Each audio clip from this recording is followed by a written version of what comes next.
Before we start this video, I just wanted to mention that only 14% of you are subscribed, so if you enjoy the content, please hit the subscribe button. Hey everyone, welcome to another installment of Harry Potter Theory. In this video, we're going to be discussing the Aurors of the Harry Potter series. More specifically, the 5 most powerful Aurors. Aurors are of course members of an elite and highly trained unit of magical law enforcement. They work for the Department of Magical Law Enforcement in the Ministry of Magic, and are trained to investigate dark crimes and detain dark witches and wizards. Aurors are responsible for handling all matters of dark magic, and they aren't exempt from having to deal with the likes of powerful dark figures, like Voldemort and Grindelwald. Aurors could be comparable to elite Muggle national law enforcement officials or military units, like MI5 or MI6. Think James Bond. Auror headquarters are located on level 2 of the Ministry of Magic. Pictures of known dark wizards, maps, clippings from the Daily Prophet, and other investigative materials line the walls of their cubicles. Becoming an Auror is no easy task, and requires thorough demonstration of top-tier magical capabilities. Before you are even initially considered, your academic credentials must be in excellent standing.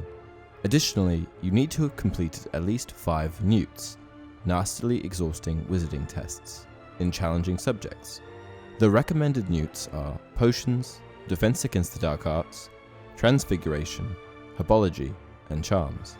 The final grade on these newts cannot be lower than exceeds expectations. Becoming an Auror is also highly competitive, and the following excerpt from The Order of the Phoenix by McGonagall truly speaks to that. "You'd need top grades for that," said Professor McGonagall, extracting a small, dark leaflet from under the mass on her desk and opening it.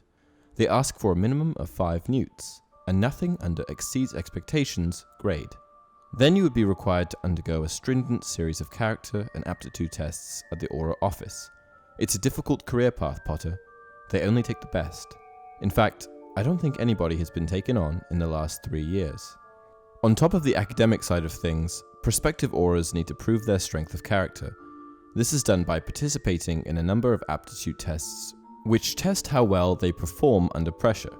These tests involve transformation tests and stealth tests. In The Order of the Phoenix, Tonks mentions to Harry that she passed the transformation tests without any difficulty, no surprises there, but had a hard time with the stealth tests. So becoming an Auror is no easy task, and it truly speaks to your charisma, intelligence, ability to act under pressure, and your outright magical capabilities.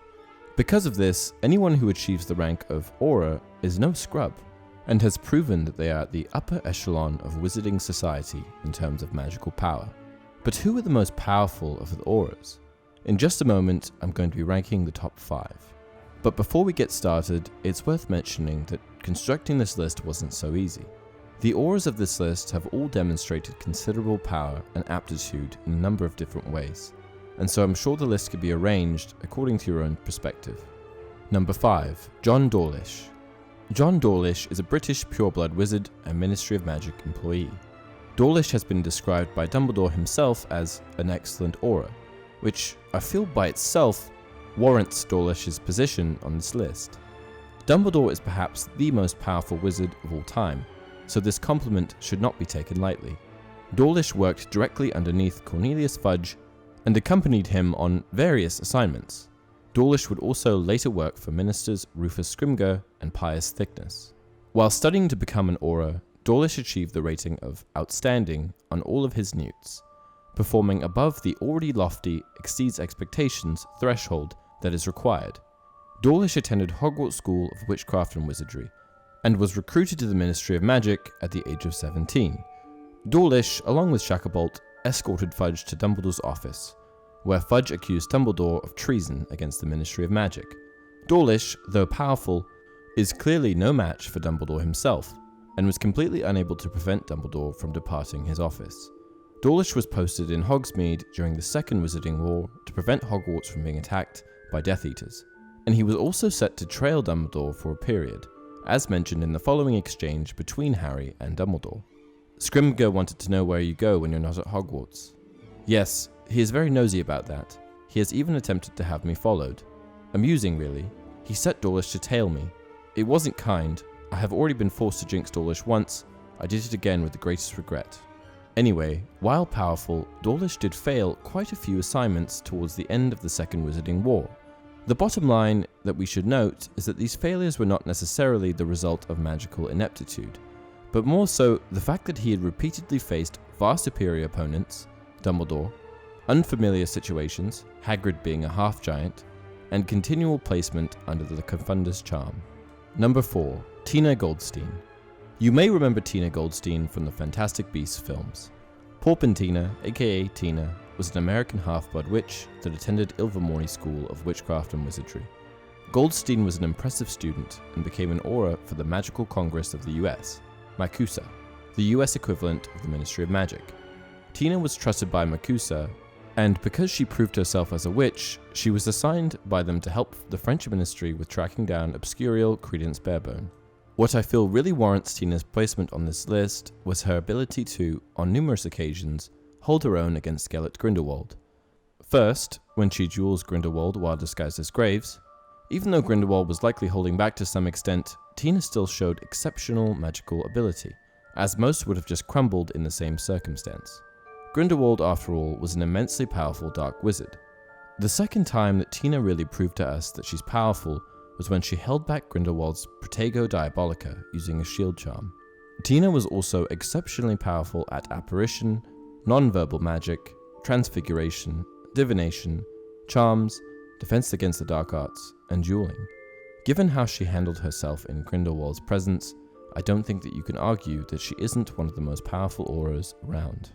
Number 3. Kingsley Shacklebolt. Kingsley Shacklebolt was a British pureblood wizard, Order of the Phoenix member, powerful Auror, and later Minister for Magic. Shacklebolt attended Hogwarts and performed particularly well on his newts, fulfilling all of the necessary qualifications to become an Auror.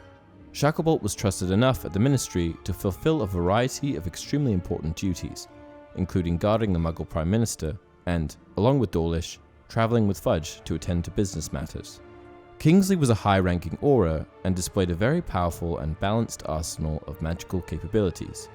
Shacklebolt's fellow Order members held him in high regard, and even Lord Voldemort himself considered Kingsley to be a powerful wizard.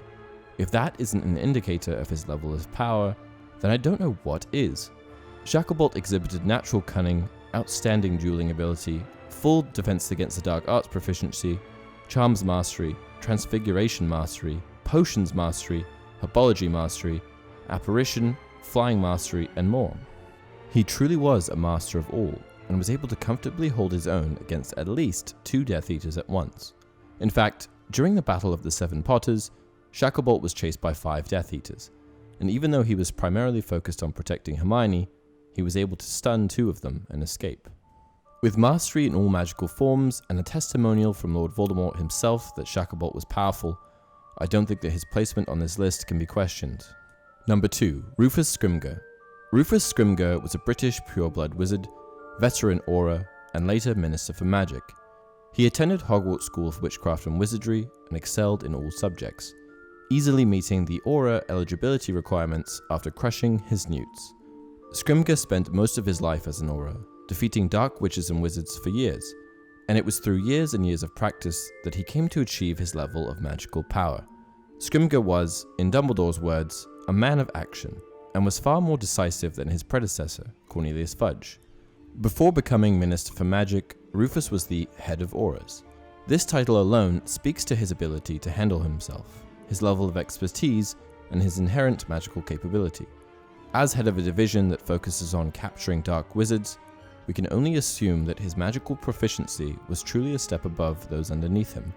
In perhaps the most relevant testament to Scrimgeour's capabilities, he was able to put up a valiant effort against the Dark Lord Voldemort, one of the most powerful wizards to have ever lived. Though Scrimgeour was defeated, giving someone as powerful as Voldemort a fight is an extremely notable accomplishment in and of itself. Number 1. Alastor Moody. At the top of this list we have Alastor Moody, one of the most famous Aurors of all time. Alastor Moody was a pureblood wizard and is considered by many to be the most famous Auror of all time. He was an Order of the Phoenix member, dark wizard catcher, and warrior.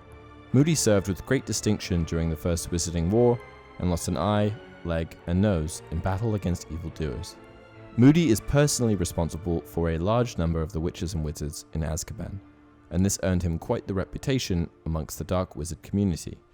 Alistair Moody was hired as Defense Against the Dark Arts Professor by Dumbledore in 1994, but before starting his new posting was ambushed in his home by Barty Crouch Jr.